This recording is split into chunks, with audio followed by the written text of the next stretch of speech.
नमस्कार। आज तारीख 4 दिसंबर दिन गुरुवार। मैं हूं पूनम ऋतु सेन। आप सुन रहे हैं द लेंस का न्यूज पॉडकास्ट राउंड अप, जहां होंगी खबरें देश दुनिया की और आखिर में होगी खबर खास। रूस के राष्ट्रपति व्लादिमीर पुतिन आज शाम नई दिल्ली पहुंच गए। वे 2 दिवसीय भारत दौरे पर हैं। यूक्रेन युद्ध शुरू होने के बाद ये उनका पहला भारत दौरा है। प्रधानमंत्री नरेंद्र मोदी उनके सम्मान में आज एक निजी रात्रि भोज की मेजबानी कर रहे हैं। राष्ट्रपति पुतिन करीब 30 घंटे भारत में रहेंगे। ये दौरा भारत रूस रणनीतिक साझेदारी के 25 वर्ष पूरे होने के मौके पर हो रहा है। आपको बता दें कि अक्टूबर 2000 में तत्कालीन प्रधानमंत्री अटल बिहारी वाजपेयी और राष्ट्रपति पुतिन ने इस साझेदारी की नींव रखी थी। कल दोनों देशों के बीच 9 महत्वपूर्ण समझौतों पर हस्ताक्षर होने की संभावना है। इनमें रूस से अतिरिक्त S-400 मिसाइल रक्षा प्रणाली और इसके उन्नत संस्करण S-500 की खरीद की डील भी शामिल हो सकती है।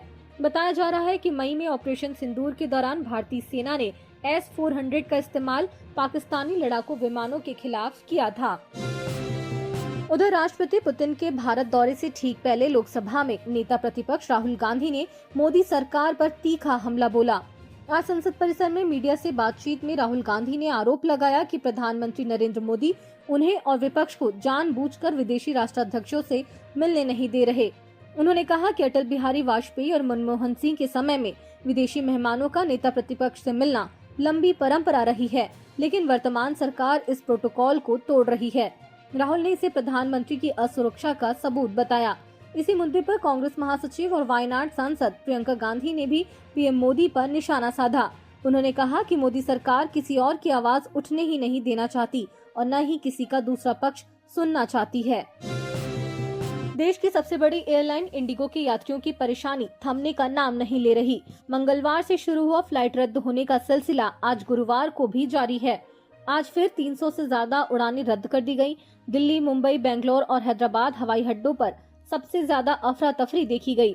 इसकी वजह DGCA के 1 नवंबर से लागू नए पायलट ड्यूटी नियम है, जिनमें उड़ान घंटे और रात की लैंडिंग सीमित कर दी गई है। इससे अचानक क्रू की भारी कमी हो गई। इंडिगो ने माना है कि नवंबर में अब तक 1200 से ज्यादा फ्लाइट्स रद्द की गयी, जिनमें 755 सिर्फ क्रू की कमी की वजह से हुआ है। कंपनी ने यात्रियों से माफी मांगी है और कहा है कि 5 से 6 दिसंबर तक स्थिति सामान्य हो जाएगी। सुप्रीम कोर्ट ने बूथ लेवल अधिकारियों यानी BLO पर SIR के भारी दबाव को लेकर सख्त रुख अपनाया है। देश के कई हिस्सों से BLO की आत्महत्या की खबरें आने के बाद चीफ जस्टिस सूर्यकांत और जस्टिस जॉय माल्या बागची की बेंच ने सभी राज्यों को तुरंत निर्देश दिए हैं कि SIR का काम पूरा करने के लिए अतिरिक्त कर्मचारी तैनात किए जाएं, जिससे एक ही व्यक्ति पर दिन रात बोझ न पड़े। स्वास्थ्य या निजी कारणों से छुट्टी मांगने पर तुरंत राहत दी जाए और उसकी जगह दूसरा कर्मचारी लगाया जाए। कोर्ट ने साफ तौर पर कहा कि अगर राज्य सरकारें राहत नहीं देती तो BLO सीधे सुप्रीम कोर्ट आ सकते हैं। याचिका में बताया गया कि अब तक 35 से 40 BLO आत्महत्या कर चुके हैं। ज्यादातर आंगनवाड़ी कार्यकर्ता और शिक्षक हैं। कई राज्यों में काम न करने पर 2 साल जेल की धमकी और FIR भी दर्ज की जा रही है। चीफ जस्टिस ने कहा, कानूनी ड्यूटी तो है, लेकिन इंसानियत भी जरूरी है। राज्य सरकारें कर्मचारी देंगी तो जिम्मेदारी भी लेंगी।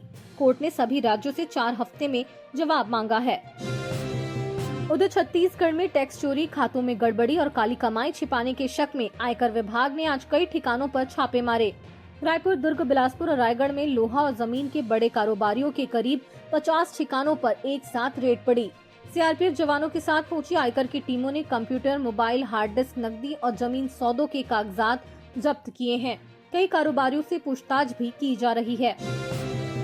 और आखिर में खबर जरा हटके में जानिए, शांति प्रयासों के बीच कौन सा देश हथियार बेचकर हुआ मालामाल। Stockholm international peace research institute यानी सिपरी की नई रिपोर्ट के अनुसार यूक्रेन और गाजा युद्ध समेत दुनिया भर में बढ़ते तनाव के चलते साल 2024 में हथियार बनाने वाली बड़ी कंपनियों ने रिकॉर्ड कमाई की है। दुनिया की टॉप 100 रक्षा कंपनियों की कुल कमाई 5.9% से बढ़कर लगभग 669 अरब डॉलर तक पहुंच गई, जो अब तक का सबसे ऊंचा आंकड़ा है। इस मामले में अमेरिका का दबदबा बरकरार है। शीर्ष 100 में से 39 अमेरिकी कंपनियां हैं। लॉकहीड मार्टिन एक बार फिर से नंबर 1 पर कायम है। बड़ी खबर ये है कि पहली बार एलन मस्क की कंपनी स्पेस एक्स भी इस सूची में शामिल हुई है और 77वें स्थान पर रही है। स्पेस एक्स का रक्षा राजस्व दोगुने से ज्यादा होकर 1.8 अरब डॉलर पहुंच गया। विशेषज्ञों ने चेतावनी दी है कि रिकॉर्ड हथियार बिक्री से दुनिया गलत दिशा में तेजी से बढ़ रही है और इस रास्ते शांति नहीं आएगी। तो आज के लिए बस इतना ही। कल होगी मुलाकात नई खबरों के साथ।